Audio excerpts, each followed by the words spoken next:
Hello बच्चों, मैं विपिन शुक्ला स्वागत करता हूं आप सबका अपने पसंदीदा परिवार विद्याकुल पर। कैसे हैं साथियों? उम्मीद करते हैं बढ़िया होंगे। आज आपका पेपर था बेटा, और मैं उम्मीद करता हूं आप लोग पेपर में हिंदी हो चाहे संस्कृत हो, दोनों विषय में आप लोग तहलका गाड़ के आए होंगे बेटा। मैं दोनों चीज़ों का आंसर की आपको कराने वाला हूँ।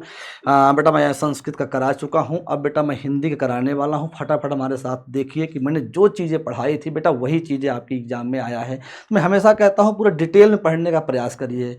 ये नहीं कि पेपर के अंतिम दिनों पे आप मत पढ़ा करिए। पेपर के अंतिम दिनों बेटा पढ़ोगे ना, क्वेश्चन नहीं फंसने वाला है। जब बेटा आप प्रॉपर अच्छे से पढ़े रहोगे तो कोई दिक्कत नहीं है, कोई समस्या नहीं होती, आप अच्छे चीज़ों को कर लेते हैं भैया। तो आइए भैया हम लोग पहले क्वेश्चन फटाफट देखते हैं भैया, बिना देरी किए। ये क्या कहता है भैया, 30 क्वेश्चन है बेटा आपके ऑब्जेक्टिव, 25 क्वेश्चन आपको करने होते हैं। निम्नलिखित में शुद्ध शब्द कौन सा है भैया? शुद्ध शब्द से पहले का ए यानी सुरभित बेटा आपका बिल्कुल सही आंसर होता है। पहले का ए। ल वर्ण का उच्चारण स्थान कौन सा है? तुलसाह नामक दंत होता है। तुलसाह नामक दंत होता है भाई, दांत से होता है। ये आपका डी वाला सही होता है। क्या होता है भाई? डी वाला सही होता है। उन वर्णों को क्या कहते हैं जिनका उच्चारण बिना अवरोध अथवा बिना विघ्न बाधा के होता है भाई? उन्हें हम लोग क्या कहते हैं भाई? उन्हें हम लोग स्वर कहते हैं भाई। स्वर वर्ण कहते हैं। सैलून शब्द किस लिंग के उदाहरण है भाई? सैलून भाई आपका क्या? सैलून भाई अच्छी है, सैलून अच्छा है, सैलून बड़ा है, तो भाई सैलून आपका पुल्लिंग है भाई। क्या है भाई? पुल्लिंग शब्द का उदाहरण भाई। हिंदी में आपके लिंग दो ही होते हैं, उभय लिंग बेटा होता ही नहीं है भाई। आपके पुल्लिंग होते, आपकी स्त्रीलिंग। बेटा मैं सब कुछ पढ़ा चुका हूं, यहाँ मैं केवल आंसर की बताने के लिए आया हूं। फटाफट आप लोग मिलाते रहो कितने क्वेश्चन आपके सही हैं। तिथि शब्द का बहुवचन क्या होगा भाई? तिथि शब्द का बहुवचन भाई तिथियां होता है भाई, ऊपर चंद्र बिंदु लग जाता है। अब बेटा हम लोग चलते हैं क्वेश्चन नंबर भाई अगला आपके क्वेश्चन ही चलते हैं 6 की दिशा में। 6 नंबर क्या कहता है भाई? फटाफट देखिएगा। क्रिया के उस रूपांतर को क्या कहते हैं जिससे उसके कार्य व्यापार का समय और उसकी पूर्ण अथवा अपूर्ण अवस्था का बोध होता है? उसे भाई हम लोग काल कहते हैं। क्या कहते हैं? काल। जटिल शब्द का विलोम क्या होता है भाई? जटिल का विलोम सरल होता है भैया। आम शब्द का पर्यायवाची शब्द क्या होता है भैया? आम का भैया आपका रसाल मतलब आम होता है भैया। अब बेटा हम लोग आपके आगे चल रहे हैं भाई क्वेश्चन नंबर 9 की ओर। क्वेश्चन नंबर 9 क्या कहता है? फटाफट आपको देखते जाना है भैया। 9 नंबर क्या कहता है? जो पीने योग्य हो भाई उसे हम लोग क्या कहते हैं? पेय कहते हैं। अंधा होना मुहावरे का अर्थ क्या है भाई? अंधा होना भैया धोखा देना, बिना विचारे व्यय करना भाई। अंधा होना विवेक भ्रष्ट होना भाई, कह सकते क्या भाई? विवेक भ्रष्ट होना, अंधा होना भैया। दिगंबर शब्द का संधि विच्छेद क्या होगा भाई? दिगंबर भैया क्या होता है? दिक प्लस अंबर बेटा होता है संधि विच्छेद भाई। संधि पूछे तो व्यंजन संधि बता देना। संधि में जब दो अक्षर या वर्ण मिलते हैं तब उनके मेल से क्या उत्पन्न होता है? तो भाई उनके मेल से भाई विकार उत्पन्न होता है। विकार का मतलब परिवर्तन होता है बच्चा, मैंने बहुत बार बताया है।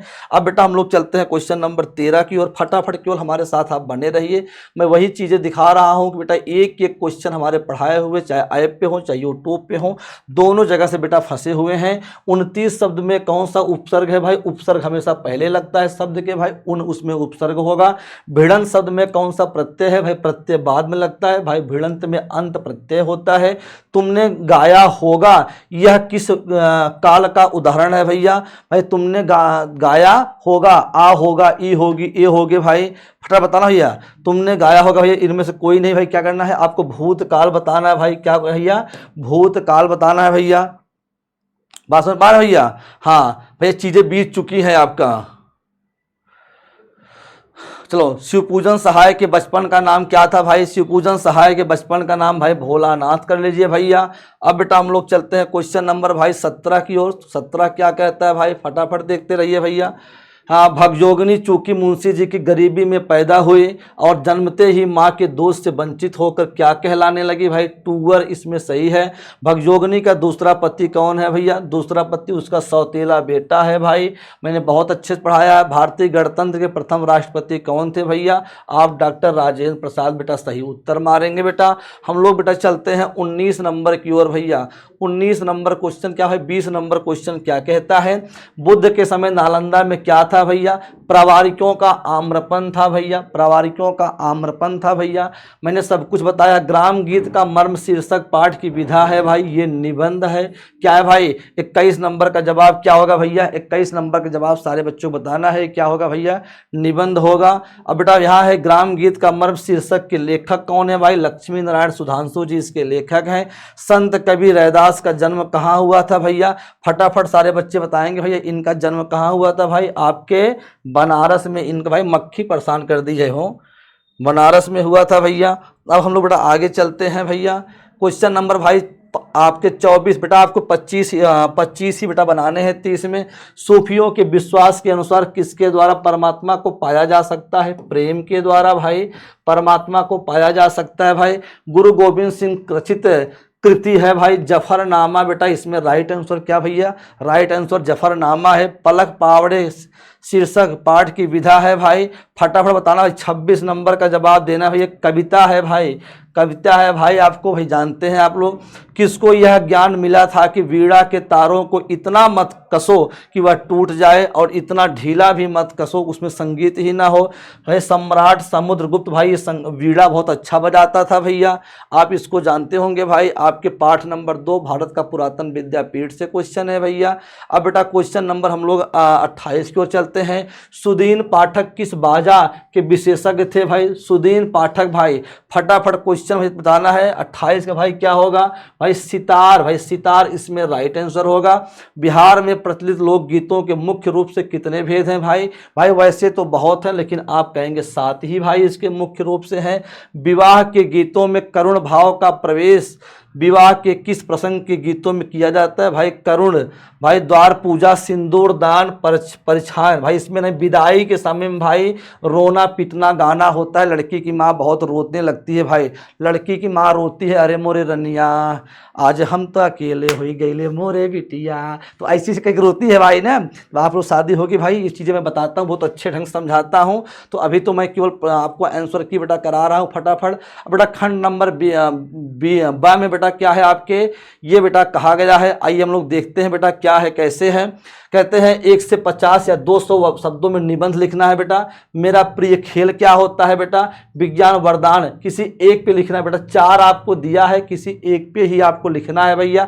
अब देखो बेटा, अभी मैं निबंध आपको तो बताया नहीं हूँ, बात ध्यान समझिए, लेकिन जो चीज़ें मैं बताया हूँ तब भी बेटा आप आसानी से चीज़ों को कर सकते हैं। इतना मतलब बेहतरीन है। सच्ची मित्रता या मेरा प्रिय खेल भाई क्रिकेट ले लेना भाई। निबंध लिखना है आपको, क्रिकेट आपको क्यों अच्छा लगता है, कैसे आपका प्रेम हुआ, क्या, ये चीज़ें आपको लिखना है। लेकिन प्रश्नों में से किन्हीं प्रश्नों के उत्तर देना है भाई। भाई क्या देना है भैया? उत्तर देना है भैया। हाँ भाई उत्तर देना है भाई। अब सुनिए भाई क्या है, भगजोगनी का संदर्भ क्यों नहीं खिल सका भाई? इसको मैं अच्छे से बताया भाई। भगजोगनी क्या थी? इसके बहुत गरीब घर में पैदा हुई भाई, ठीक है, गरीब घर में भाई पैदा हुई। इसके पास भाई तेल नहीं होते थे लगाने के लिए, कपड़े नहीं होते थे पहनने के लिए, भोजन नहीं होता था खाने के लिए भाई। माता जी मर चुके थे, पिताजी केवल थे, मतलब बहुत अच्छे से पढ़ाए हैं। कवि रैदास ने ईश्वर को किन किन नामों से पुकारा है भाई? बताओ भैया। कवि रैदास ने ईश्वर को किन किन नामों भाई पुकारा भाई? चंदन के नाम से, घन, दीपक, बन, मोती आदि नामों से पुकारा। चंदन, घन, दीपक, बन, मोती, स्वामी, प्रभु आदि नामों से पुकारा है भाई। फटाफट भाई पहला क्वेश्चन है आपके काव्यखंड का, इसका उत्तर बताओ। फायान कौन था? चीनी यात्री था। वे नालंदा कब आए थे भाई? बताना भैया। नालंदा भाई कब आए थे भाई? फटाफट 4वीं सदी में भाई, 4वीं सदी में भाई नालंदा आए थे। कवि मंथन रचित एकमात्र ग्रंथ का नाम बताना है भैया। मधुमालती है भाई, मधुमालती है, 1545 में है भाई। भाई 5 ही बताना है, आप यहाँ तक 4 कर चुके हैं। मानव जीवन में ग्राम गीतों का क्या महत्व है भाई? ग्राम गीतों का भाई बहुत महत्व है भाई। अपने श्रम को हल्का करने के लिए गाँव की जो महिलाएँ होती थी, गाँव के पुरुष होते हैं, इन गीतों को गाते थे। महिलाएँ चक्की पीसते समय भैया, धान लगाते समय भैया, ये सब चीज़ें होती थी। पुरुष क्या होते थे? हल जोतते समय भाई करते थे। तो ऐसे भैया तो मैंने बहुत अच्छे ढंग से समझाया है ताकि उनका भाई थकान उनको न लगे भैया। तो ये देखिए भैया, समुद्रगुप्त कौन था भाई? फटाफट देखते भाई। समुद्रगुप्त बेटा मैंने ये भी पढ़ा दिया था। समुद्रगुप्त कौन था भैया आपका? भाई गुप्त वंश का शासक था। किस वाद्य को बजाने में प्रवीण थे भाई? वीणा को बजाने में प्रवीण थे भाई। संस्कार किसे कहते हैं भाई? संस्कार के द्वारा ही मनुष्य अपने गुणों को और दोषों को व्यक्त कर पाता है भाई। तो ये सब चीजें बेटा संस्कार के अंतर्गत। संस्कार किसे कहते हैं बताए ना भाई? संस्कार के अंतर्गत भाई जो संस्कार आपके बेटा कितने होते हैं? संस्कार आपके बेटा मुख्य रूप से 5 प्रकार के होते हैं। वैसे कुल मिला के बेटा 16 संस्कार आपके होते हैं। समझ पा रहे हो? जैसे मुंडन आपका हुआ, तिरही का संस्कार, मरने के बाद अंत्येष्टि संस्कार बोला जाता है बेटा। और शादी विवाह बेटा आपका होता है। आपका शिक्षा ग्रहण करना एक संस्कार होता है बेटा। तो ये सब अलग अलग संस्कार होते हैं भैया। अब देखो बेटा, परीक्षा की तैयारी के बारे में 2 छात्र के बीच संवाद को लिखिए भैया। अब भाई 2 छात्र मान लो, एक मोहन हो गए, एक सोहन हो गए भाई। मोहन पूछेंगे और मोहन आपकी मासिक परीक्षा की तैयारी कैसे चल रही है? सोहन बताएगा उतना अच्छा नहीं चल रही जितना अच्छा चलना चाहिए। फिर मोहन पूछेगा क्यों भाई, क्या हुआ? तो पूछेगा भाई मेरे माताजी की तबीयत खराब हो गई थी पिछले महीने, मैं नहीं पढ़ पाया। तब पूछेगा अच्छा आपने कुछ नहीं पढ़ा है? मतलब इस तरीके से दोनों बातचीत आपस में करेंगे। इसी को संवाद कहते हैं बेटा। बात समझ पा रहे हैं? तो बेटा केवल अभी जो बच्चे हमारी वीडियो को देख रहे हैं, हमारे बेटा चैनल को आप लोग सब्सक्राइब बेटा कर लेंगे। बिहार बोर्ड्स विद्याकुल चैनल को सब्सक्राइब करना है। प्रतिदिन बेटा यहाँ पे क्लासेस होती हैं, बहुत सारी क्लासेस बेटा पड़ी हुई है यूट्यूब पे, उनको जा करके आप लोग देखिए बेटा। और जैसे आपके डिमांड होंगे बेटा, मैं वैसे क्लासेस और लेकर आपके बीच में आता रहूंगा। उम्मीद करता हूं सारे बच्चों को बातें बहुत अच्छे समझ में आ रही होंगी बेटा। अब देखो बेटा क्या यहाँ पे है, ग्राम गीत संभवतः वह जाति आंसू कवित्व है। आंसू कवित्व का मतलब होता है जिसे तत्काल लिखा जा सकता है, जो तत्काल लिखा जा सकता है उसे आंसू कवित्व कहते हैं भाई। ठीक है भैया? तो भैया एक एक चीज़ों को मैंने बहुत अच्छे ढंग से पढ़ाया है, बहुत अच्छे ढंग से बताया है। उम्मीद करते हैं बेटा आज के लिए इतना ही काफ़ी है। फिर बेटा हम लोग मिलेंगे, तब तक के लिए जय हिंद, जय भारत।